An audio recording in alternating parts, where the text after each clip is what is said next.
Diallo parce que c'est une journée quand même qui est instituée au niveau national.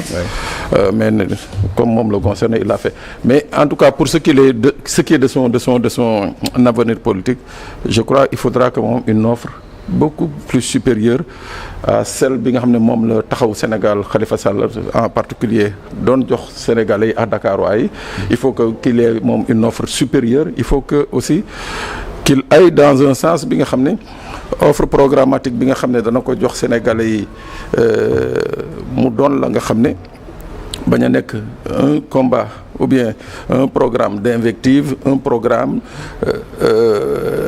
ba nga xam ne c'est calqué sur des personnes mu nekk un programme bi nga xam ne ça peut être attrayant pour les Sénégalais. Je crois que après ce qu'on a vécu Sénégalais li ñuy xaar ci homme politique yi c'est justement qu'on leur offre des alternatives mais pas autre chose. moom nee na il veut réformer le Sénégal.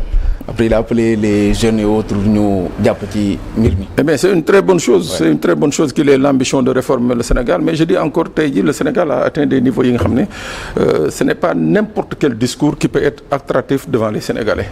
kon xam naa ne mi ngi koy dégg certainement Barthélémy Toye Dias nekk le maire déçu de la capitale du Sénégal. Dieynaba Sarr tey suivre nga certainement comme tous les Sénégalais le dialogue national sur le système politique bi nga xam ne moo doon am ca Diamniadio le président joxe na ay gage nee na lépp lu fa génne ci loo xam ne lu consensuel la moom dina ko appliquer. Opposition bi taxaw ñenn ñi sax dañoo xaw a dresser un tableau sombre ci gestion malgré que gestion bi jàpp nañu aussi am na ci loo xam ne xëy na du ci moom mais lu mu fi fekk la terewul ñi ngi doon wax ci côté liberté. Est-ce que aussi climat bi ñu nekk nii doo ko partager ak ñoom que ni c'est un climat un peu délétère par rapport ak les libertés et autres te mbokkoon ci terme de référence yi. waaw non man du ma ko partager ak ñoom. Avant may xuus ci loolu dama bëggoon déjà saluer le leadership exceptionnel du président de la République monsieur Bassirou Diomaye Diakhar Faye ndax il faut aussi ñu rappeler que li xew nii c'est assez inédit bu ñu daan gis dialogue national au Sénégal dafa daan fekk soit baltak soit problème am wala ay conflits intenses am ci langue politique bi donc cette fois-ci ñi ngi sant yàlla jàmm dellu si na Sénégal bi Pastef egg si réew mi donc président de la République décidé na def dialogue politique alors que gisuma fi ay tensions yu vives mais dafa fas yéene woo toutes les forces vives de la nation ak ñi nga xam ne ñoo nekk ci kuréelu politique bi ak ñëpp ñoo xamante ne waxtaanee réew mi soxal na leen ñu ñëw toog waxtaan. Dialogue politique dafa nekk une tradition républicaine ci réew mi ñu tuddee Sénégal. Dialogue bi nag ñu ngi ko tuddee réforme du système politique. Ouais. Système politique Sénégal dafa soxla réformer parti politique yi yàgg nañ ci waxtaanee mais cette fois-ci dañu am la possibilité concrètement mën ci waxtaan sur des sujets concrets yoo xam ne xëy na dinañ ci xuus ci waxtaan bi mais mën naa si joxe 3 pàcc rek. Déjà le fait que chaque électeur sénégalais mën am le droit de figurer ci fichier électoral bi dès lors que nga atteindre âge bi nga xamante ne moo la may nga ne muy 18 ans soo amee carte d'identité rek et loolu le pays moderne yëpp di def donc je ne vois pas pourquoi ñun Sénégal waruñu ko def ndax le droit de vote aussi dafay commencer par nga mën a am sa carte électeur assez facilement damay joxe exemple ñun ci diaspora bi dañ doon am difficulté pour am suñu carte électeur parce que léeg-léeg gox yi ngay jógee day sori pour nga dem ci consulat bi nga mën a enregistrer wu xëy na jour bi nga koy def dafay fekk yow ngay liggéey wala nga war a jël fay lu cher jël train war a dem donc état daawul adapté wu ci électeur bi ci wala ci citoyen bi citoyen ñoo doon adapté wu ci état alors que délivrer carte électeur service public la te service public dafa adapté wu ci citoyen bi donc nañ ko faciliter Sénégalais yi bu fekkee ne waxtaan nañ ko ci dialogue mu nekk consensus Sénégalais yëpp bu ñu amee 18 ans ñi permettre leen ñi am seen carte électeur léegi nag le vote est un droit mais citoyen bu ne am nga sañ-sañ nga dem voter wala nga risque de bañ a voter mais au moins li lay tax nga voter ñi faciliter la ko nga mën ko am. mais am na yeneen benn exemple la rek. waaw benn exemple am na yeneen parce que dégg nañu ku mel ni Aly Ngouille Ndiaye muy wax ci pourquoi pas même ñu dem ba ci système à 2 tours boo xam ne day refléter un peu résultat wu li ñuy gis ci urne yi parce que am ngeen 135 députés à l'Assemblée nationale alors que li ngeen ëppalee opposition bi warul mën a toll noonu buñ ko compter woon ci ay xob yooyu aussi c'est des réformes yoo xam ne war nañ ci mën a àgg. waaw loolu xalaatam la. et c'est des réformes qui peuvent être possibles. mais waxtaan la su fekkee ne ñi seq dialogue bi dañuy waxtaanee ba am consensus xalaat ne foofu la ñu war a dem war nañ fa mën a dem du man maay prononcé aussi loolu il y a des pays yoo xamante ne système boobu la ñu am vote à 2 tours il y a des pays yoo xam ne dañuy am vote benn tour li ñuy wax raw gàddu ku njëkk a génn jël donc voilà pour man ay waxtaan la rek et là ak dialogue national c'est l'occasion vraiment de tout mettre sur la table bañ a am tabou sànq man maa ngi wax ci wàllum carte électeur mais nañu wax aussi ci statut chef de l'opposition aussi dafa jot Sénégal ñi xam chef de l'opposition kan la mën a doon et puis des règles claires yoo xam ne dañ koy teg aussi établir ne lii mooy chef de l'opposition. Voilà, système politique bi transparent, règles yi claires pour tout le monde. Je pense qu'actuellement, comme je l'ai déjà dit, c'est l'occasion vraiment de discuter de tout cela, Issa.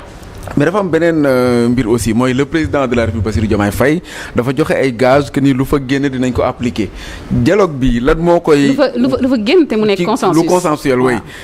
dafa am dialogue bu fi amoon c'était en juin 2024 on se rappelle dialogue boobu c'était si wàllum justice wàllum yoon mais après li ñu gis mooy réforme yu ci bëree bëri ci yoo xam ne yu consensuel la woon ba léegi amagul jëfe goo xam ne moo ci war dëgg-dëgg li ñuy wax ñu ci bëri bu ñu ñëwee suñu plateau yi li ñuy wax mooy ñi ngi ci yoon bi. dialogue bi baa du mel noonu. gëw ma ko Issa. gëw ma ne dialogue bi dina demee noonu. gëm naa ne dialogue bi nii dina permettre vraiment ñëpp wax seen xalaat. parce que bu fekkoon ne dafa amoon un agenda caché parce que li ngay wax dafay xëy na noonu fekkoon loolu la il faut juste rappeler que aujourd'hui le président Bassirou Diomaye Faye a été confortablement élu au premier tour. Aujourd'hui mën nañu wax ne. parti bi ko élire moo yore la majorité dans ce pays donc amoon na possibilité toog ak ay nitam wala ñi nga xam ñoom lu ko seqal décider teg xalaat indi teg ne lii laa xalaat voilà mais deful loolu dafa woote dialogue pour ñu waxtaanee loo xamante ne moo ñor réew mi et donc je pense que li ngay wax Issa voilà je pense vraiment que du loolu moo nar a am. dinañu wuteeg dialogue yi ci des. dina wuteeg dialogue yi ci des parce que dialogue yi ci des aussi nañu rappeler dialogue yi ci des. dañ daan dialogue parce que bu ñu jëlee exemple président bi fi jógee muy président Macky Sall. dafa daan woote dialogue parce que dafa daan am un agenda politique caché dialogue bi ci mujj gis nañ ko c'était pour essayer de faire passer un troisième mandat boo xamante ne ce n'était pas accepté par le peuple sénégalais. donc dialogue bii nii amul agenda caché. dañu ñëw teg lépp sur la table. parti politique yi ak force vive de la nation ñu mën a toog waxtaanee des sujets cruciaux pour sunu nation pour sunu système politique wax naa sànq wàllum carte électeur bi wax naa aussi. parti politique yi 386 partis 14 ñoom ñoo fi respecté li yoon wax. mu def 372 yoo xam ne respecté wu ñu. c'est pas sérieux loolu. ñu war a dem à la poubelle. est-ce qu'on peut être d'accord que loolu c'est pas sérieux pour un pays développé bu mel ni Sénégal on a 7 millions d'électeurs Sénégal. 7 millions d'électeurs potentiels ñi voté réellement. Peut-être ñu ngi tourner autour de 5 millions. Donc on peut pas avoir autant de partis politiques. Mais comment faire pour ne pas franchir côté démocratie aussi parce que multipartisme bi ko fi Abdou Diouf di indi dane woon jàkka-jàkki doon ko mën a noddal naka la ñuy def ba duñu franchir cette ligne rouge maanaam réew mi ñu ne réew mu manqué démocratie dañ koy encadrer ça démocratie dañ koy encadrer les pays sérieux dañuy encadrer démocratie ça ne veut pas dire lu waay neex rek def bu fekkee ne dañ teg des règles claires ne ku créer parti politique nii lay demee lii mooy li waral parti politique parce que parti politique aussi il faut que ñu xam ñaata militant nga am parti politique il faut que ñu xam sa financement mode de financement lan moo lay financer yooyu yëpp c'est des questions yoo xam ne il faut que ñu waxtaanee ko c'est parce que Sénégal aussi li fi xew xam na yomb man Dieynaba Sarr damay frustré rek dem taxaw woote ñetti nit wër ma ne créé naa sama parti politique après may doxal et y a aucun moyen de contrôle si réellement sama parti politique ban offre politique la indi ban njëriñ lay amal askan wi bu ñu jëmee élection ñu imprimer 200 damay exagérer peut-être 200 ou 300 bulletins yoo xamante ne ci alalu askan wi lay jugee voilà c'est pas du sérieux et puis parti yooyu yëpp yu ci bëre ils vont faire des 0% après comme score électoral démocratie dañ koy encadrer Issa loolu laa gëm démocratie dañ koy encadrer ñoom opposition bi tey ils ont profité de l'occasion les leaders pour waxaale ci yenn ci ay jafe-jafe yoo xam ne lu leen naqari la dressé nañ un tableau mais tableau bi dafa mel ni du tableau bu xaw a leer trop par rapport ak ñoom niñ jàppee li xew ci dëkk bi surtout côté liberté ak yooyu est-ce que xalaat nga ne climat bi dafa xaw a laal tuuti par rapport ak dialogue bi wala tout était favorable pour un dialogue sincère. Issa, pour dire vrai, bon, actuellement ni le climat n'est pas des meilleurs. Moi, j'ai ma position de tous les jours. dama jàpp ne que avant même d'aller vers ce dialogue-là, il y avait des préalables yi nga xam ne le président de la République waroon na ko poser pour beaucoup plus apaiser, beaucoup plus rassurer ñi nga xam ne mooy la classe politique. Même si je dis la majorité des formations politiques demoon nañu participer, mais le drame, Issa. La majorité de ces formations politiques ñoom ñëpp elles sont dans l'illégalité donc c'est un problème C'est un problème que le président veuille dialoguer avec des partis qui sont dans l'illégalité. Parce qu'il y a la loi de 81 modifiée en 89 qui est très claire par rapport à la création et l'existence des partis politiques. Ouais. C'est clair, dafa net précis. C'est-à-dire il y a des règles yi nga xam ne soo ko respecté wul sa parti dañ koy dissoudre. Moi je ne vois pas je ne pense pas que cette question sax devrait figurer ci débat bi. Parce que il y a un cadre juridique qui existe déjà par rapport à ça. Donc dama jàpp rek comme ni ñu ko defee ci presse bi rek ñëw créer un cadre juridique, supprimer des groupes de presse, supprimer des organes de presse. Je crois que dans la même mesure sans pour autant ñu gêner ci kenn mën nañu justement supprimer des partis parce que ces partis depuis leur naissance ne répondent à aucune réalité. Mais dañuy bàyyi xel opinion bi aussi. Xëy na côté presse bi de mën na bañ a graaw trop ci par rapport ak l'opinion ak ñi ñëwee au pouvoir, mais buñ xëy président ne dindi na 372 partis politiques yi boo moytuwul ay édition spéciale dina amee ci média yi. Oui, mais d'accord, nous on a fait combien d'éditions spéciales? Bari na. Ouais, d'accord. Mais justement, parce que dans le cadre du jub-jubanti bi ñuy wax nii, je crois qu'il faut déjà que ñoom les formations politiques, ñoom ñu commencer à donner le bon exemple. Ouais. Parce que mënuñu bëgg a jubbanti feneen bàyyi li nga xam ne dafa ne fang. Léegi par rapport au climat délétère, effectivement, Issa, sur les arrestations, même si il faut reconnaître que li xew ci réew mi c'est de l'inédit, c'est du jamais vu. Et des gens qui se lèvent, qui insultent, des gens qui se lèvent, qui racontent du n'importe quoi et tout.